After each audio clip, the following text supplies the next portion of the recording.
where we drink, smoke, and bullshit about the life of a historic criminal. Now we're talking outlaws and gangsters. We're not going to cover too many serial killers.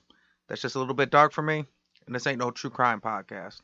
Honestly, you can't call this a history podcast because I'm no historian. I'm just a history fan that does some research and bullshits about it with his friends. So speaking of my friends, let me introduce you to my co-host. First with us today, we got JBone. Hey everybody, how's it going? And then also with us today, we got Dan. What up, what up? All right, welcome to the podcast, fellas. Glad to be here. Hell yeah. You want to kick us off, Dan? What you got to drink today? Yeah, I'm sticking with my Founders, trying to get them to sponsor us. Founders, we love your shit. This time I'm going with a porter, dark, rich, and sexy. And I am one of those things, ladies. You get to pick which one. No, I'm wondering. I'm sitting there. Yeah, I'm looking at you and I'm like, man, do I find you more dark, sexy, or are you just rich and I don't know it? I think you're being humble because I don't know that I can narrow it down to one. Well, much like Founders, I'm full flavored and from Michigan. What about you, J-Bone? I am now Dan's assistant because I too have a Founders, a different flavor, and it's a Dirty Bastard. Very good.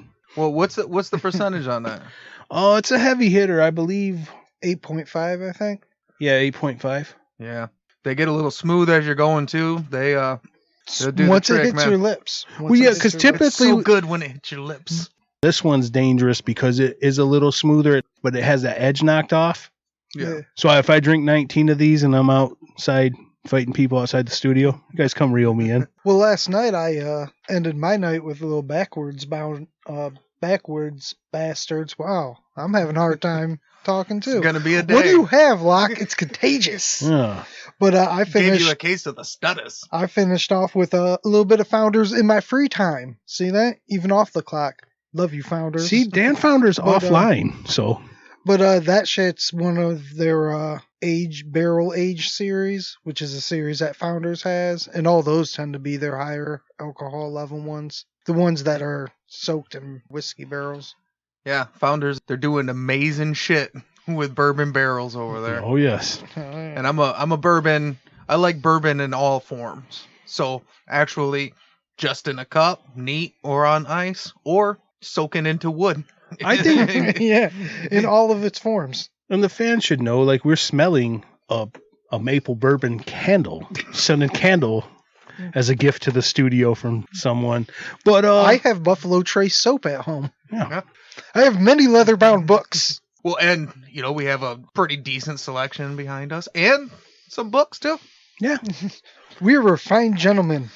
What are you going with, Locke, for a drink? Oh yeah, I'm not drinking beer. I wanted to go liquor. We've had it on the show a couple times now, the French Connection. So I used to make it as a cocktail for everyone, but now I just drink it so much it's my drink. But it's cognac and amaretto. So this version is Cavassier and Di Serrano, or Di Serrano, I Yes. believe it is. You drinking fancy cocktails. Yeah, but you can also do it with like Hennessy and just amaretto. Amaretto's like $7 a bottle. You know what I mean? Yeah. So, but yeah, I made it for the show for the Victor Lustig, and it's just my drink now, my go-to drink. Good stuff. Good stuff. Before we get started, we got to make sure we take the time to thank Sixfo Sueno for letting us use his music in the intro. I want to thank Cancer for letting us use his song in the mid-roll. You can follow them both on Instagram. It's Sixfo Sueno, F-O-E, and then Cancer's at Cancer the God. The E is a 3. If you're having a hard time finding any of those, you can go to thebadguypodcast.com and you can click through the links there and follow us. We're at Bad Guy Podcast on both TikTok and Instagram, and the Bad Guy Pod on Twitter. And we got Facebook. Say hello to the Bad Guy Podcast Facebook too, which we only got like 511 followers. So jump on that. Like Facebook's like one of the biggest versions, and that's where nobody likes us, is on Facebook. Come on, fan base. Who you sleeping on Facebook? Let's get on there.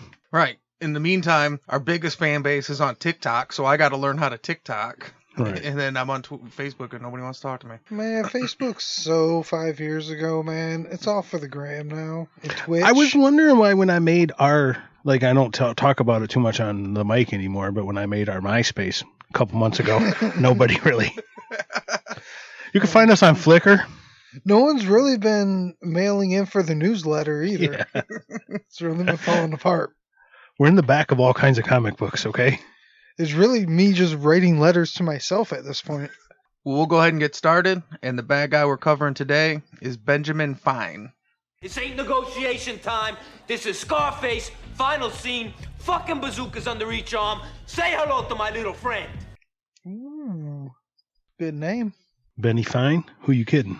Man, he been fine. Oh, it gets better. Yeah, I'm waiting for some nicknames. Dopey Benny? That's Dopey how they got Benny? him. His name is Ben Fine, and the Dopey Benny. Bejamin Fein, a.k.a. Dopey Benny. Oh, It turns out he's really like smart. He's a savant. he's a genius. So that's how far I made it before I decided we were covering him. I read about this guy. He is my favorite dwarf from Snow White. Dude, they should have, as a nickname, put the Dopey in front of the last name. Dopey Fiend. Dopey Fine.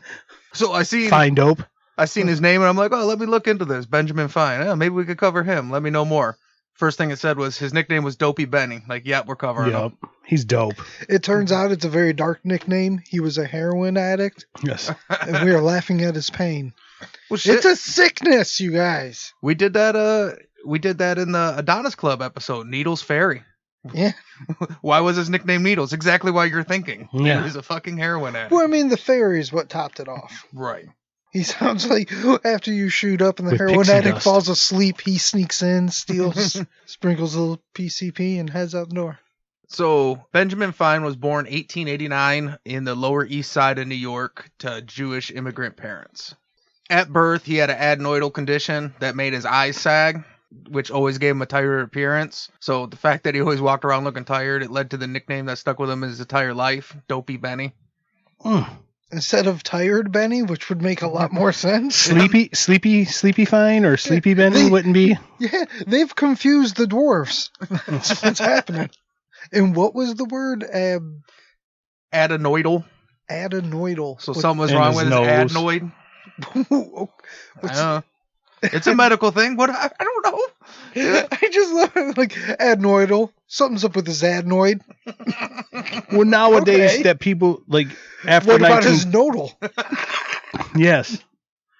Now you would have after 1950 or so, you would have your adenoids removed, but back then they like people have like if you have bad adenoids, a lot of people have them removed. It's like kind of you like serious? I thought you were making appendix jokes. it's inside What of your the fuck nose. is an adenoid? It's inside of your nose, but it's real comparable to folks that get the like a lot. It's common for people to get their tonsils taken out. It's Yeah. common for if you have that type of breathing. It's like same thing, breathing problem. It's just funny that it caused him like probably some sleep apnea where he and then the eye drooped and then he got a shitty nickname. So he just has Vince Vaughn eyes. Yeah. That's what's happening. He's just some poor kid with no insurance, no medical coverage, so he's stuck with these droopy eyes, and they're like, there's Dopey Benny. See, today he would just get always tired tattooed under his eyes. Yes. Become a SoundCloud rapper. The worst part about being named Dopey Benny was there was no other Benny. Just- Yeah. Guys could just call me Benny. That is true. Like, how about Sleepy Benny? Like, we already got a Sleepy Benny. What about I'll start acting bashful. Can I be bashful Benny? I'll become another dwarf if you need me to. As a poor Jewish kid from a terrible neighborhood with a medical condition and a terrible nickname would do, Things are really looking up for Benny. he kind of gravitated towards the streets. No. There were so much other ways for him to go in this dirty little slum. His future looked so promising. He turned to the streets at a young age. I did not see that coming, man. See, I thought it was just a movie. Now he's going to tell it. He meets his friends, Noodles, and fucking. In Once Upon a Time in America, William Forsythe's character, he had a wonky eye too, and his name in there was Cockeye. So now when I bring up that movie, that was the reference I made a second ago. Now that's kind of cool because now when you bring up the fact I remember his name being Cockeye, like now bring it right back to our story. Now doesn't Sleepy Benny have like a sweeter nickname? So yeah, he starts off small time as a thief and pickpocket, and as he works his way out, he turns out to be a vicious street fighter and a natural leader. So you have to be led by a dude named Dopey? Like, that just sucks. We're gonna get the boss in here. Who's your boss? Dopey Benny. Yeah. Bring him.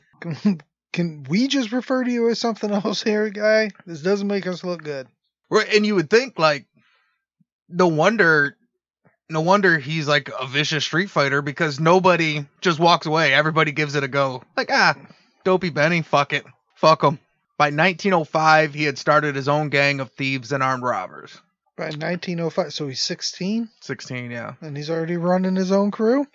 He went to prison several times for various crimes, did a couple short stints, and then eventually ended up doing 3.5 years for armed robbery at the Elmira Reformatory. Classic tale. That dungeon. Elmira Reformatory opened up 1876 as a maximum security prison. The superintendent was a dude. His name was Zebulon Brockway. Now it sounds like you're just joining a cult. Especially if you look to the picture, that's how it originally looked on the left here, the white. Mm-hmm.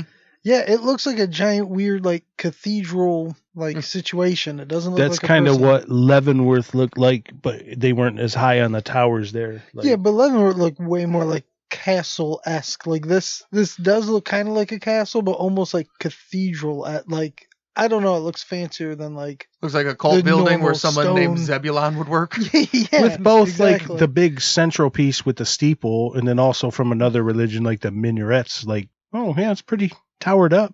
And then you look to the left, that's it today, I take it. It just Yeah. looks like a storage facility. Well, that's what it is. Yeah.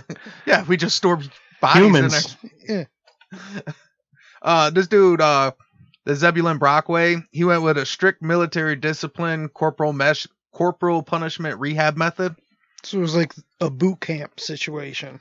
Yeah, but he was known for being real hard. He's probably like that. What's that guy in Arizona? That sheriff or whatever? You know, I can't think of his name. I know the reference. But in 1893, he was charged with brutality, but he ultimately still retired as a leader in the field with a system that was adapted in multiple states. So he got in all kinds of trouble for like brutality and corporal punishment, but it just got cleared in courts, and they're like, We like what you're doing. We like We're what- going to adopt it elsewhere. In what state is this prison? New York. All right, so he's still in New York. Yeah. I mean, when you listen to a lot of those, we've referenced it a little bit on here, but we don't really know what we're talking about. But when you listen to some shit about those older prisons and the corporal punishments and the way they used to run shit, it's crazy. Yeah, so it was like a real shit house at the time. It was like it was hard time. And even today in New York, there's like a major like New York bus system for like transporting criminals and shit. And it's like a major holdover spot to where they got a whole section for transfer buses and to hold transfers and stuff like that, just because they get so many prisoners in and out and stuff. Like even today, it doesn't look as dank as that, but like your Rikers Island in New York, like it's pretty archaic. They don't treat the guys as bad as back then, but every prison's rough. But New York's someplace you don't want to be locked up. Put it this way, Elmira Reformatory changed its policies and its business model in 1970, which is like a fucking century later. Like in 1970, they're like, all right, we can't do this brutal corporate punishment. Guess we shit." can't throw him in a hot box no more. Well, now that, we're in modern time, color television, we put a man on the moon and Vietnam War's going on. We're going to end how we treated people in 1850. Like, yeah, I mean, a little slow on the change. It's now called Elmira Correctional Facility. So those are the major changes they made. That, and they got rid of the Iron Maiden, Yeah. and that's the only two changes, Hell nah, boy. When I'm in my cell, I'm always rocking Iron Maiden. They can't take that away from me, man. They lock me in 25 to life. But I'm still jamming Number of the Beast, bro. Seventh son of the seventh son. So You better run for the hills, brother. he ends up getting released in 1910, and he's back on the streets. But so much has changed so quick, he's back at the low rung, and he's just back fresh out of prison, just a hood, looking for work. So it's like when you start a video game, you get busted, everything goes away down, you got to level He's not down. at a checkpoint. He just starts the game over. Yep, you're back to the beginning of the level. So the first thing he does here is he gets a gang of guys and he starts. he just. First things he does is he gets a flower so he can start shooting fireballs. So he, right out the bat, he starts working for a guy named Big Jack Zelig. See, now that's a name of a guy you would follow. Big Jack. That's the name of a guy that should own, like, around here, like a Chevy dealership. Come on down to Jack Zelig Chevrolet. We beat anybody's deal. Get the family GM discount. See, to me, it's almost like a waterfront bar and grill. Come on down to Big Jack's. So he was working there. They were garment industry labor union extortionists. So Well, that's a lot of words right there. So what they did is they robbed, like, clothes from the ports in New York, and they would sell them as their own. You want your jeans? You got to go through me. I'm the Denim Duke of the Lower East Side. I'm Levi fucking Strauss. I'm Levi Strauss around here. So he rapidly works his way back to the top of Big Jack's gang, and then soon after, he starts his own gang of labor sluggers for hire, and he was a pioneer in making his services available to both garment unions and companies, depending on the highest bidder. Now, just to clarify, because you ran through that pretty quick, he ran a group of labor sluggers, which pretty means, oh, you guys want to go on strike? We'll bust up this picket line. We'll show up with baseball bats. Like, that was his racket? Well, that's the way it used to be done. What he said... I know it's going to be good when you give me the finger. Well, he also told the unions, like, or we could show up for you and beat up the bosses and shit, too. So whoever had the most money, he was showing up at the strike and beating the fuck out of somebody. Whoever's paying. It's a matter of who wants to get through that. They were sluggers for hire. Sluggers of fortune, if you will. That was his whole pitch when he showed up. Hey, I'm here with bats. I'm here to beat somebody. Which one's it going to be? We'll either beat the guys in your picket line. If you pay us a fair wage, we'll come in there and make the jeans, or we'll beat the shit out of your competition like the Rockaware guys down the street. We don't give a fuck. So we just want to get paid. He just had a group of Billy Club mercenaries. Yes. They like blackjacks. Was their go-to. But yeah, in the labor slugging, that was another thing, is they were legit tough guys, because he didn't believe in using guns for labor slugging, because that is when it got too serious, and then neither party really liked that either. But a bat is not too serious when I could fucking cave your skull in. Like, well, it could actually be messier with a bat. At least then you got a fighter's chance. Like, when it's guns and just turns to a shootout, it's too messy.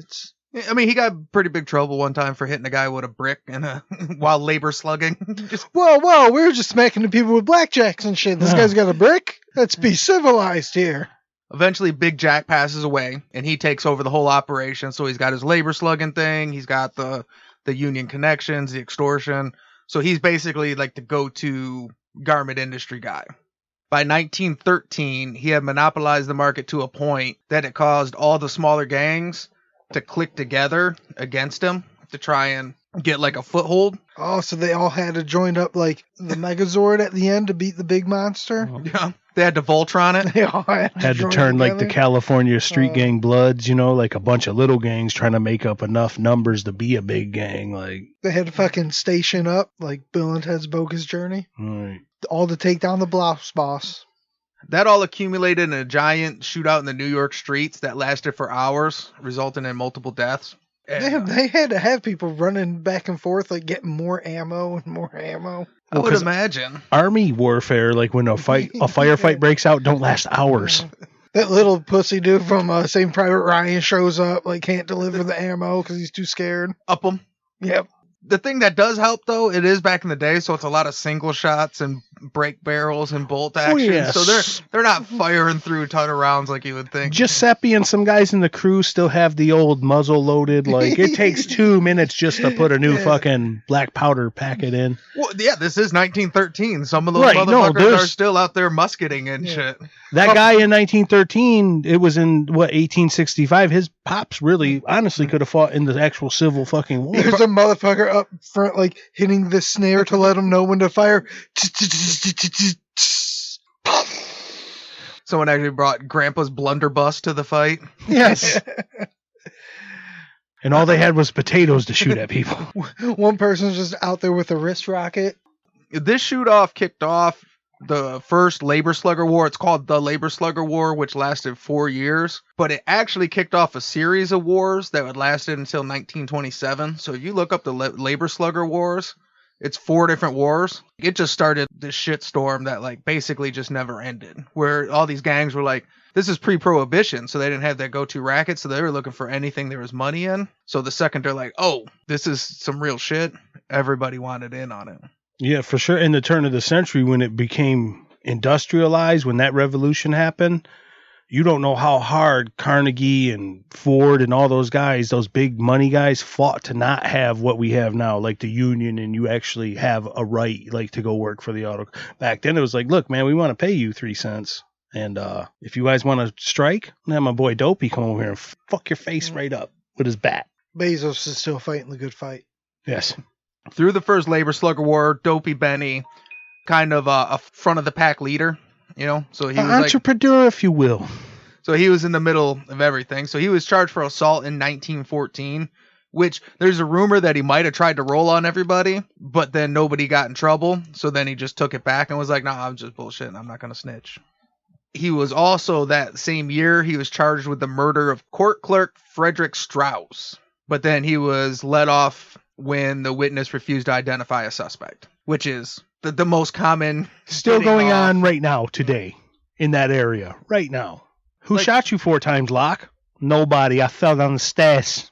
You got 4 shots in your chest. Could you pick him out of a lineup? Yeah, he had weird dopey eyes. Like he looked like... Do you see anybody with dopey eyes in this courtroom? I don't know what that means, sir. Nope, not at all. He got off of that one, but he ended up getting convicted of a separate murder in 1915. But he had a really good lawyer, so they fought that one. After serving 2 years, he got the murder charge overturned on a technicality, and he was released. We don't got no info on that murder of who it is or nothing?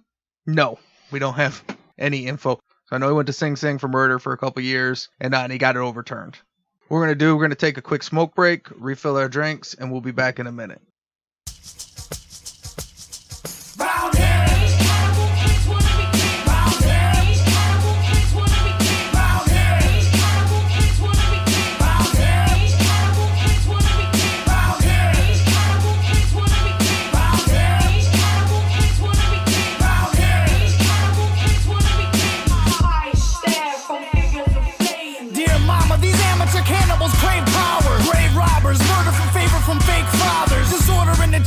Shackles to break out of. They cower solo but mob them and they crowd us. Spilling in the street with heat like hot lava. Pop bottles, molotovs tossed and rocks follow. Ominous disciples like vipers, they strike quickly. Come at me like an army, I'm tearing you down with me. Spit like a baron, rulers of bread like Kaiser. Roll with the goal and get beaten like outsiders. These amateur animals swing in the wrong jungle. Climbing the wrong vines mean these lions will snuff you. Concrete wilderness building our own structures. Writing our own order, appointing our own judges. Overthrowing authority, morally lack conscience. Fighting for survival with rivals with throat punches.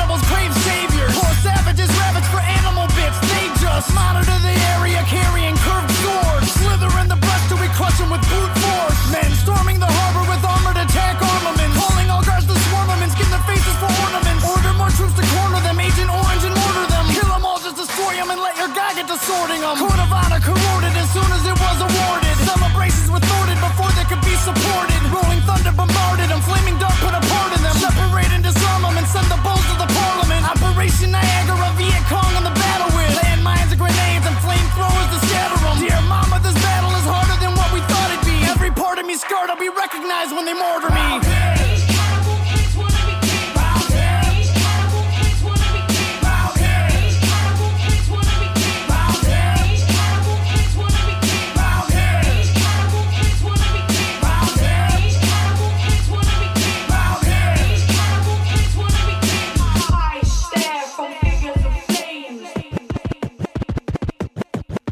It's almost time to run, put on your army helmets now. You're running toward the sun with all your guns, defenses down. Flashes everywhere, the lights create an atmosphere. Water in your lungs, you pray for death, but life is here.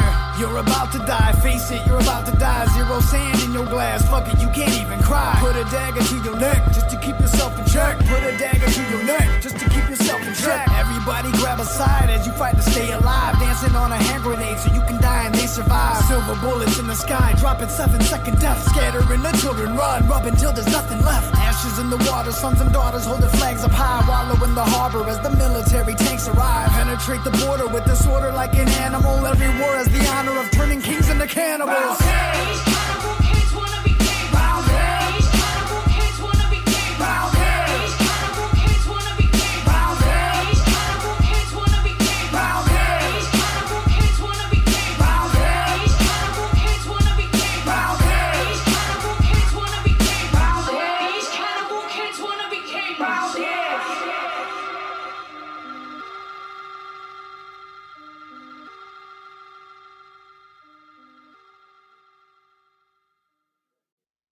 All right, we're back.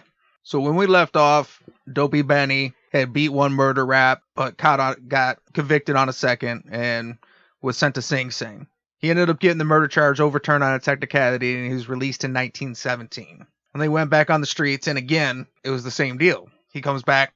He leveled back down. Yeah, and he's just back to fucking basics and shit. Gotta start pickpocketing, get a crew together, fucking... See, this is way back in the day before there was autosave. Yep. These kids today no don't... checkpoints. Yeah, these kids today don't know about checkpoints. So with having little power left, he opted to retire from the criminal life, and he began a career as a successful businessman in the garment industry. So Dopey Benny was unheard of for 13 years until 1931, when he was arrested and charged with felonious assault with 2 other associates for throwing acid in the face of a Brooklyn businessman named Mortimer Kahn. Damn.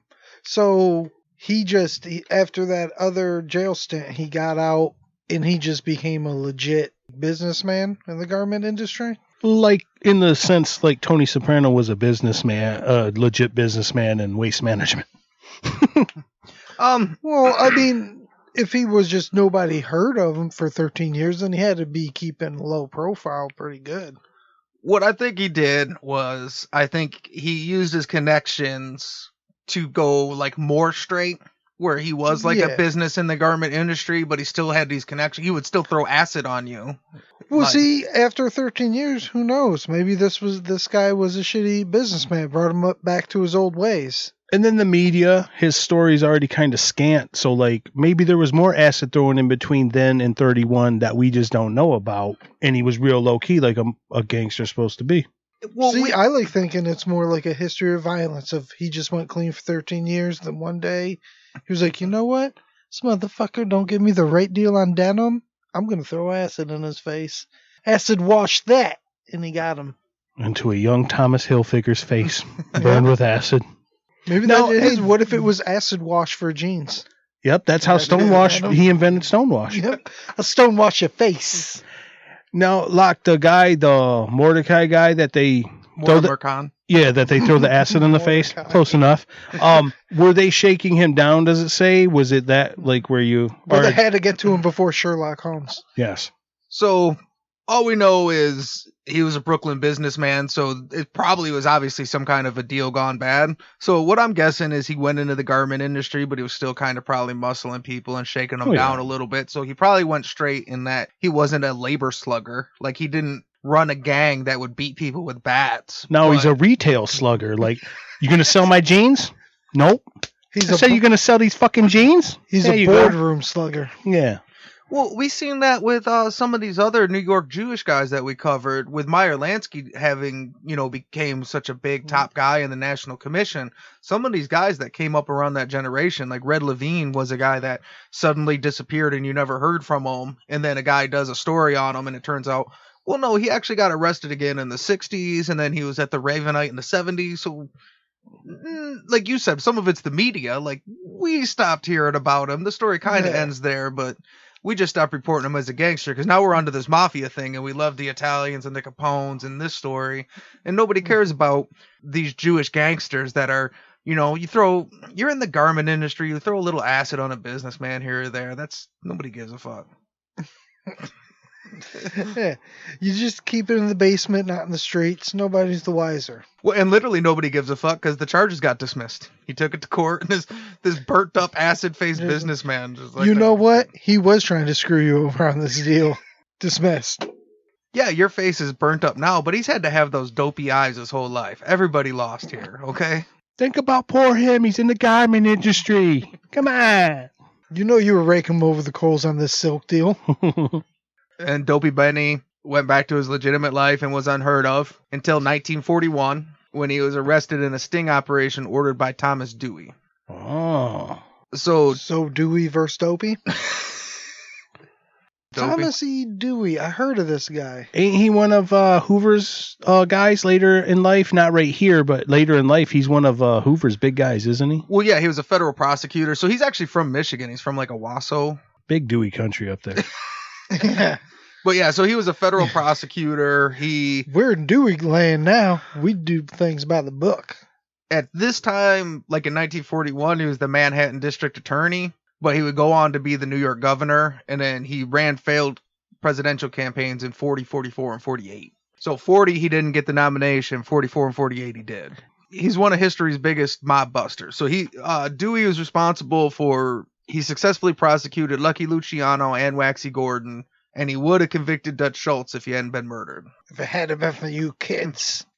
So yeah, he's that guy. You know, those are kind of who's people too in the mob world. Those are big names.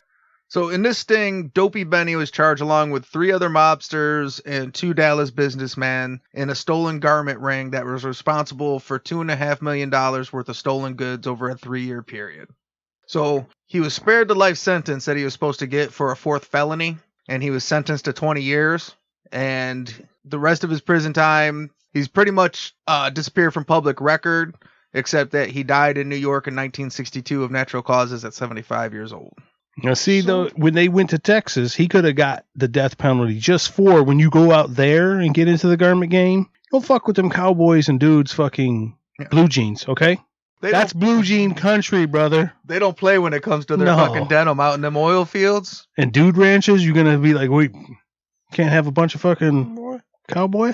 You play games with my denim, man. That's like fucking with man's horse, man. Exactly. Don't do that shit around here.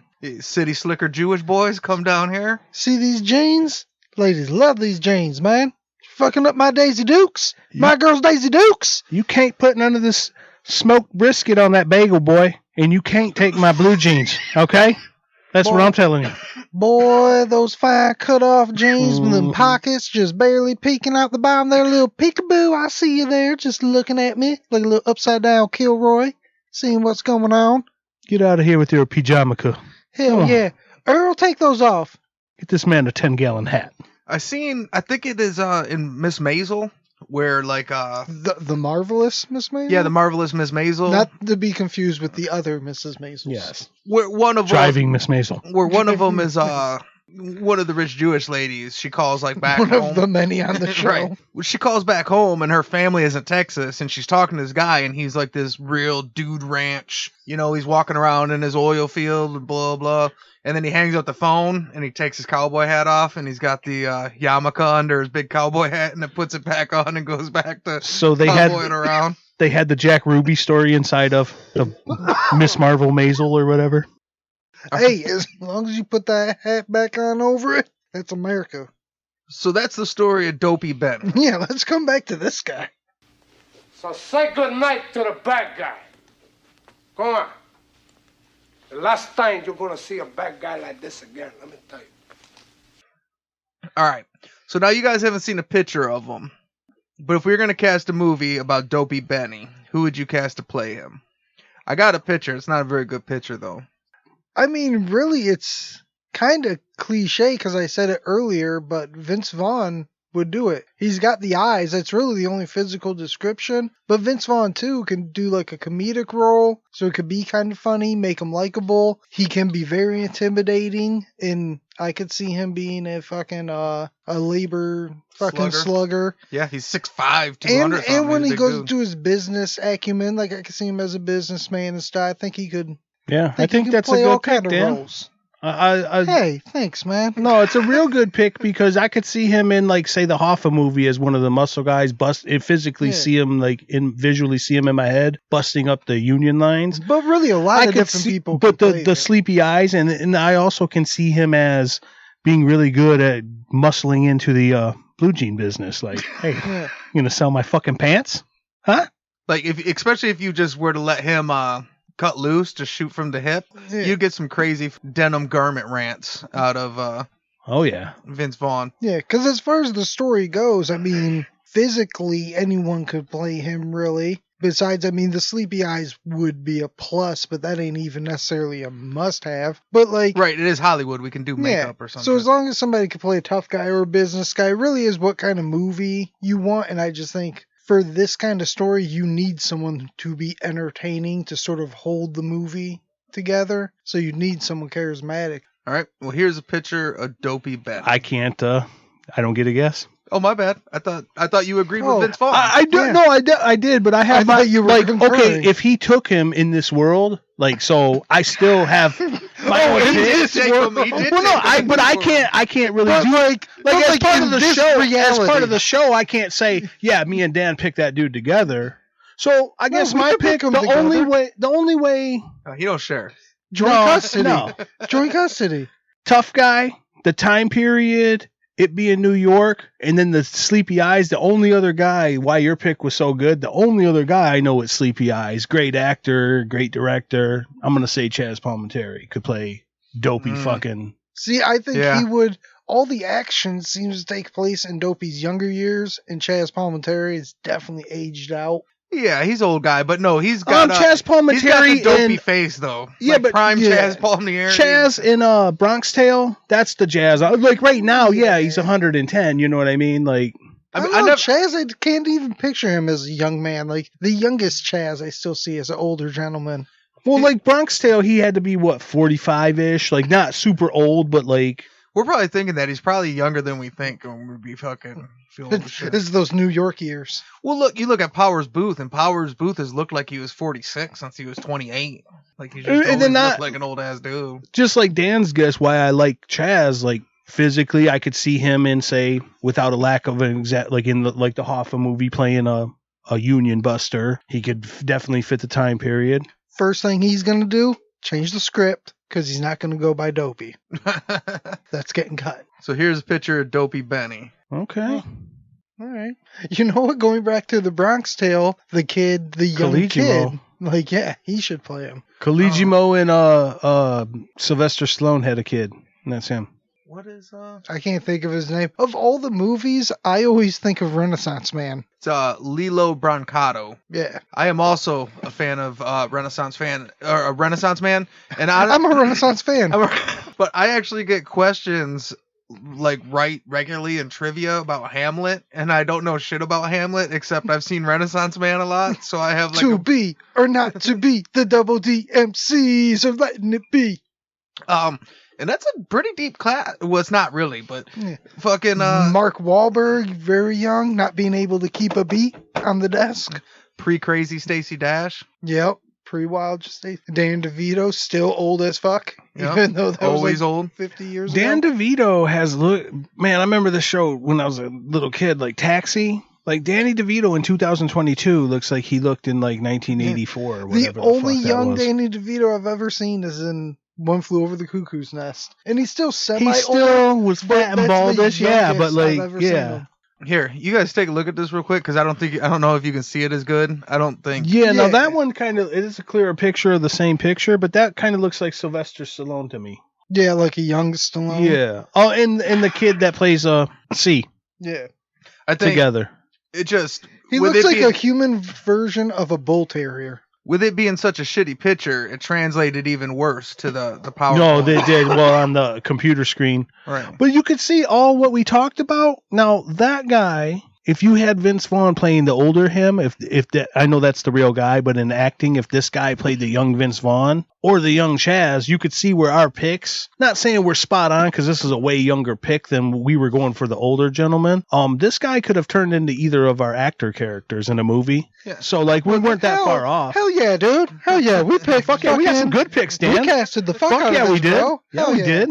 Well, now you got a DEFCON to fuck out of this, cause now we gotta do the DEFCON scale, which standard DEFCON scale is 5 to 1, 5 being the lowest, 1 being the highest. But on the Bad Guy podcast, there's no good guys. So 5 would be Lee Murray, who's your drug dealing, kidnapping, bank robber, and at 1 you got the Purple Gang, who's got multiple gang wars, multiple massacres, and they're killing people on the streets. So on a scale, Lee Murray to the Purple Gang, where would you rate Dopey Benny? I'm just gonna go with a good little story here. He had a lot of detailed work and whatnot, but I'm giving him a 3. I'm giving him right in the middle of the pack, just because, The middle of the pack. like, not really a lot of death. He even himself said, "Well, we'll use bats and shit like that." And that kind of violence, everybody, like we mentioned earlier, like you either stole some jeans or beat people with clubs that were wanting to picket their good 3 cents an hour job. So like that isn't even that far fetched. Like, oh, he was violent doing that. Like, so from JBone, he gets just three right in the middle of the pack, because there's not really that violence goes with the territory. So like you said, nobody's a good guy on here, but I can't put him up there. He's nowhere near a 2 or a 1 for me personally. That's it. No, I'm right with you. I'm with that same mindset. I was gonna go kind of with a 4, but 3 is the middle of the pack. But generally, that is people that stay in the game more. They tend to stay as mob bosses and stuff. And sure, this guy getting locked up is a big part of what halted him. He kept on having to level down over and over. But, like, he ended up going straight. And like we said, he probably still did some criminal activity. But he went reasonably straight. But he does have a couple bodies. But I'd say more of a 4 because... I don't know, I don't see him as much of a gangster as much as he was just a young hoodlum. He was good at fighting. He was a young kid. He was just good. Then he started learning the ropes of business. Just sort of, his escalation was less, getting bigger into mob shit and more just growing up, going to his... He was still always that hot-headed dude throwing acid in people's face and shit. It's never a good thing to do. Yeah, well, I mean, it's the bad guy scale and shit. But I don't know, Product of his environment almost. Yeah, I sort of just, when I set the precedent, when I think of who all I gave 3s to, they are definitely more into mob shit, more into fucking people over than this guy really. He was just, just a little hoodlum. I would stick with my pick. I'm still going to stay with the 3, but I see your point. I could go 4 because it wasn't that violent. And then the 2 gaps, dude. He had the 13-year gap, and then from 31... that was the 13-year gap. Then from 31 to 41, he had another 10-year gap. And he always came out, started over. But like you said, he didn't aspire to kill Big Jim Calissimo. He didn't want to be the top. He wanted to lead his gang, but he didn't have aspirations of, like, he knew the world had a president and a king, and he wasn't it. Yeah, and he was a violent dude, but I think a lot of that is he just grew up in that time of violence. Like, who being else? a labor slugger was a job. Like, that was a title. If you were born in 1890 in Hell's Kitchen, you'd be a pretty fucking tough... Yeah. That's like the oil riggers out in Western Canada or the cowboys out in Western USA. Like, it's a rough fucking life, dickhead. Well, you get the deciding vote. Watch you go like a 2 or something. It's clearly a 1. No, I think, the violence, when we talk about the labor slugging, it's weird because... violence is his trade, but it's muscle violence, not necessarily like doing hits and that kind of violence. At one point, when guns hit the scene, they were like, game off. Can't we just keep hitting them with bricks and bats and stuff? Or a brick was too far for some of them. They're like, whoa, concrete? Where's concrete now? Well, and the story tells their story that they weren't that type where we're hanging off of Fords shooting Tommy guns. These cats, their first fucking gunplay was like a 2-hour-long gunfight. Like, hey, man, we're not good at shooting. Let's stop. We're throwing rocks and bats and shit, okay? You guys want to put these all down and just punch each other in the middle of this street? Because we'll do that. We're down. Time out. I accidentally threw my gun. Let me grab it. Time out, you guys. Time out. But I think there was 2 murders, and even though he took some breaks, that's kind of a lifetime of crime. When we got starting dates in like 1903 and then still again in 1941, even if there's some breaks off. So well, yeah, I mean he's not a 5, right? And with the lack of media, though, what happened in between the breaks? Was he really clean, like gone straight, or did some shit happen that didn't make the newspaper that his uncle owned, or the there was no fucking Facebook or nothing stupid. Show us the emails. Right. But show us the emails. I'll cancel him right now. I do think it's funny that we could talk about how on our scale, on this bad guy scale, a guy that by trade was a labor slugger isn't that violent, really.